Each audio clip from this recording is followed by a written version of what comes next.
दोस्तों, जिंदगी में माँ बाप वो अनमोल तोहफा होते हैं जिनका कर्ज कभी कोई नहीं चुका सकता। लेकिन अक्सर हम बड़े होकर उन्हीं को भूल जाते हैं जो हमें चलना सिखाते हैं। नमस्कार दोस्तों, लूनिवर्स पैरोडी यूट्यूब चैनल में आपका स्वागत है। आज की यह कहानी एक ऐसे बेटे की है जिसने अपने माता पिता को नज़रअंदाज किया और बाद में उसकी जिंदगी पछतावे के अंधेरे में डूब गई। यह कहानी बहुत दर्दनाक है, इसलिए इसे अंत तक जरूर सुनिए। कहानी भूला हुआ रिश्ता, भाग 1, बचपन की मासूमियत। गांव के एक छोटे से घर में राजेश नाम का बच्चा पैदा हुआ। उसका बचपन बेहद प्यारा था। पिता राम प्रसाद खेती से घर चलाते थे और माँ सुनीता घर के काम संभालती। गरीबी थी, लेकिन माँ बाप ने कभी उसे किसी चीज की कमी नहीं होने दी। बारिश में भीगकर पिता खेत जोतते ताकि राजेश की फीस भर सके। माँ अपने हिस्से का खाना कम कर देती ताकि राजेश भर पेट खा सके। राजेश को पढ़ाई से लेकर खेल तक हर जगह प्रोत्साहन मिलता। माँ रोज उसके लिए गर्म खाना बनाती और पिता उसकी कॉपियाँ कलम खरीदने के लिए खेत बेचने तक को तैयार रहते। लेकिन वक्त के साथ राजेश बड़ा होता गया। उसे लगता था कि उसके माँ बाप पिछड़े और अनपढ़ हैं। वो सोचता, मैं बड़ा आदमी बनूंगा और शहर जाकर ही चमकूंगा। भाग 2, शहर का सपना। राजेश पढ़ाई में अच्छा था। अच्छे अंकों से उसने कॉलेज में दाखिला पाया और शहर चला गया। जाते वक्त माँ की आंखों में आंसू थे। बेटा, याद रखना, हमें मत भूलना। राजेश ने हाँ में सिर हिलाया और चला गया। शहर की चकाचौंध ने उसे बदल दिया। नए दोस्त, नए कपड़े, नई आदतें।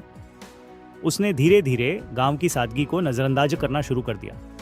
माँ रोज फोन करती, बेटा खाना समय पर खा लेना। पिता पूछते, पढ़ाई कैसी चल रही है। राजेश अक्सर व्यस्तता का बहाना बनाकर फोन काट देता। भाग 3, सफलता और दूरी। पढ़ाई पूरी करने के बाद राजेश को एक बड़ी कंपनी में नौकरी मिल गई। अब उसके पास गाड़ी थी, पैसा था, नाम था, लेकिन उसके पास अपने माँ बाप के लिए वक्त नहीं था। माँ पिता गांव से मिलने आते तो राजेश उन्हें अपने फ्लैट के गेट पर खड़ा कर देता। शर्माता कि उसके दोस्त उन्हें देखेंगे। माँ नए कपड़े पहनकर भी बेटे से मिलने जाती, लेकिन बेटे का व्यवहार ठंडा होता। माँ, पापा, आप गांव में ही रहिए, यहाँ मेरी इमेज खराब होती है। माँ का दिल टूट जाता। पिता का सीना चुपचाप भर आता, मगर वे दोनों बेटे की खुशी के लिए चुप रहते। राजेश को दर्द तभी समझ आएगा जब भविष्य में उसके अपने बच्चे होंगे और वे उसके साथ वही करेंगे जो राजेश ने अपने माता पिता के साथ किया था। भाग 4, बुढ़ापा और अकेलापन। धीरे धीरे माँ बीमार रहने लगी। पिता की कमर झुक गई, खेत भी बिक गए। उन्होंने बेटे से कई बार मिलने की कोशिश की, लेकिन राजेश ने अपने करियर, मीटिंग्स और पार्टियों के बीच कभी वक्त नहीं निकाला। माँ अक्सर गांव में बैठकर बेटे की तस्वीर देखती और रो पड़ती, काश मेरा बेटा बचपन जैसा ही रहता। पिता हर मंदिर में जाकर बेटे की लंबी उम्र की दुआ मांगते। राजेश की जिंदगी आगे बढ़ती रही। उसने शादी कर ली। उसकी पत्नी भी अमीर घर की थी, जिसे राजेश के गांव और माता पिता में कोई दिलचस्पी नहीं थी। भाग 5, अंतिम पुकार। एक दिन पिता ने बेटे को फोन किया। बेटा, माँ बहुत बीमार है, एक बार आजा।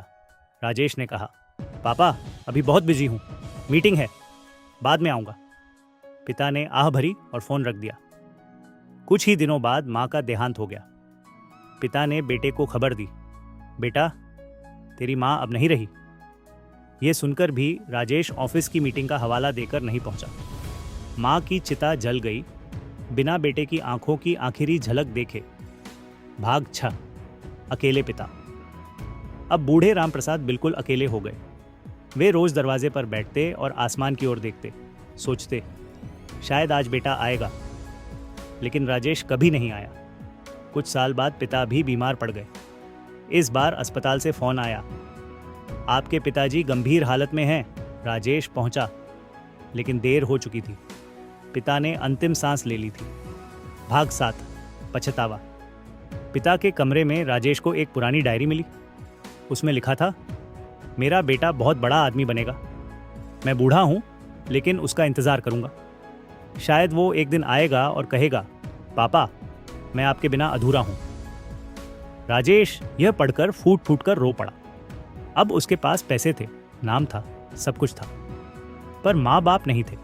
वो पछतावे की आग में जलता रहा। उसने महसूस किया कि दुनिया की सबसे बड़ी दौलत माँ बाप का प्यार होती है।